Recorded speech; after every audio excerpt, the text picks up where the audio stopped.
back and we're just styling and profiling. We're going to change this spout out real quick. We're going to see if that truck will move. We're crossing our fingers, but I lowered her right down as low as we can go. And that's a little easier, but I'm going to pop this cylinder off here. And we're going to go from here to see if we can get this thing cylinder off. Then you can actually slide this deflect part off. And then I'll grab the impact and zip all these bolts off. It's only going to take 10-15 minutes, probably. I mean, she ain't going to take us that long. That's all there is to it. That's all there is to it. I mean, we're already styling. Look at that. We're already styling and profiling. I mean, life don't get any better than this. You know what I mean? So, I'll get back at you in a second.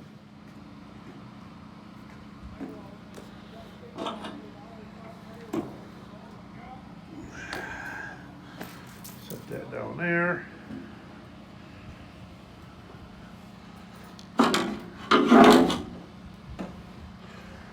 It's wore out as it is. It's still not that light. Now it's caught in the bind. Probably should have pulled it through this way, but I didn't. My fault. My fault. Oh yeah. That air dryer and filter, that's just... You don't even need it. Don't even need it. No. We just, maybe we need it.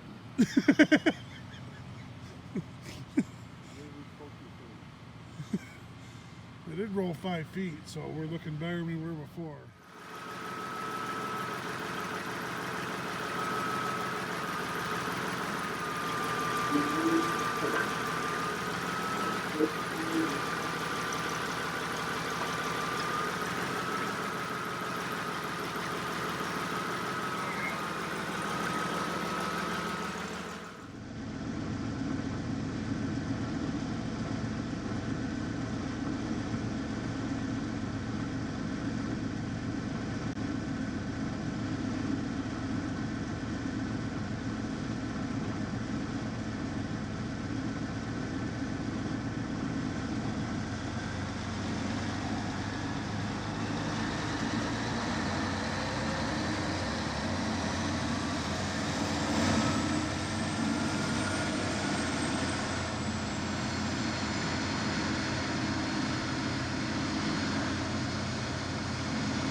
popped out. It's like the craziest thing ever. It's felt like forever since we've had the sun up.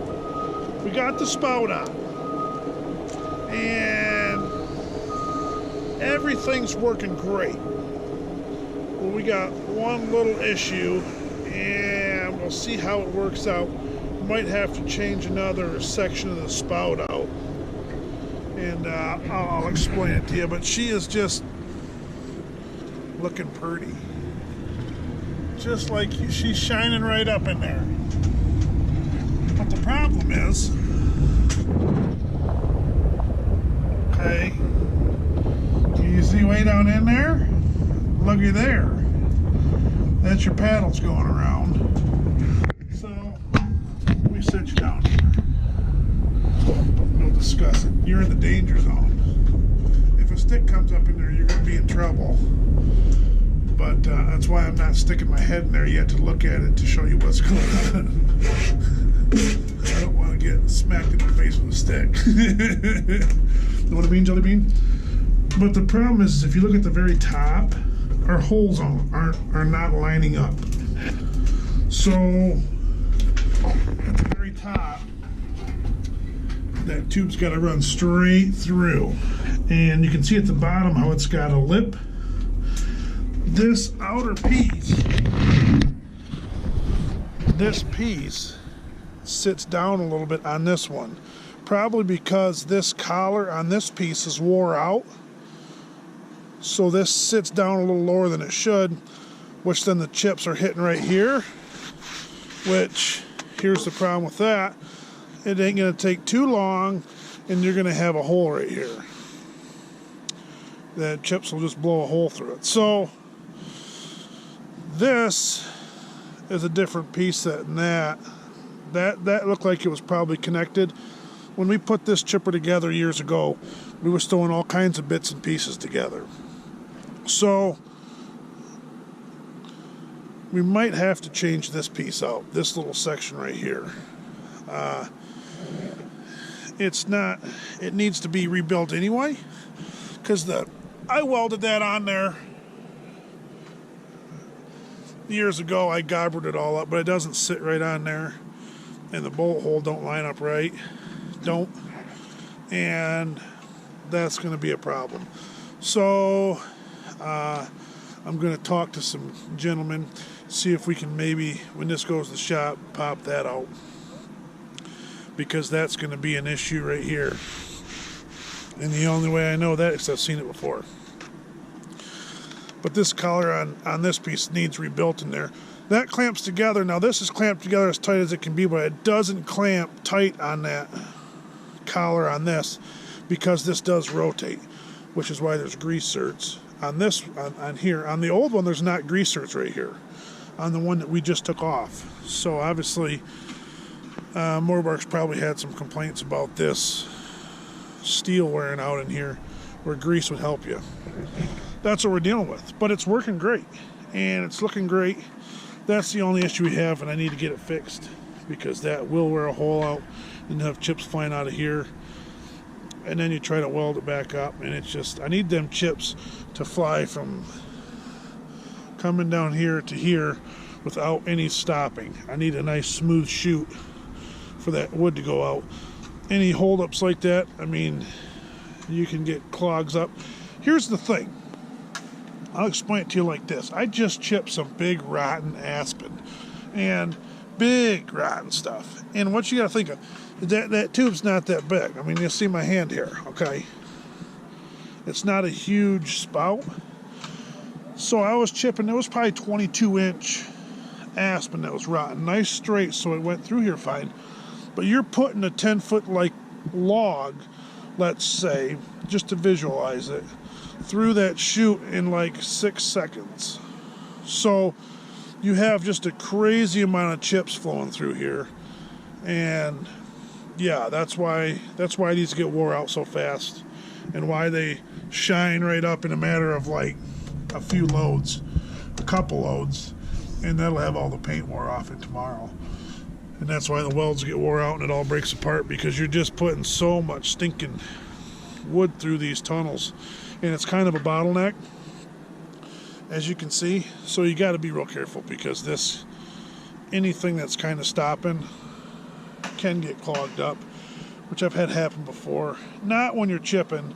If you've run a chipper before, you understand it. It's when you put new knives in, you kick your disc in, there's a couple chunks in there, then it'll throw a couple chunks up in here and it'll stop. And you'll have a chunk of chips, a few chunks of chips and slabs sitting up in here, and then you kick the chipper kicker in and it just shoop, and it'll stop right here. And then you got to lift all this up and dig it all out, and it's no fun. So that's the new Spout. It's looking great. Thanks, Josh. Thanks.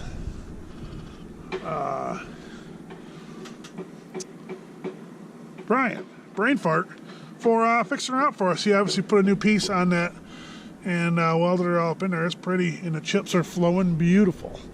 Thanks for watching, and just keep rolling. Yeah, baby.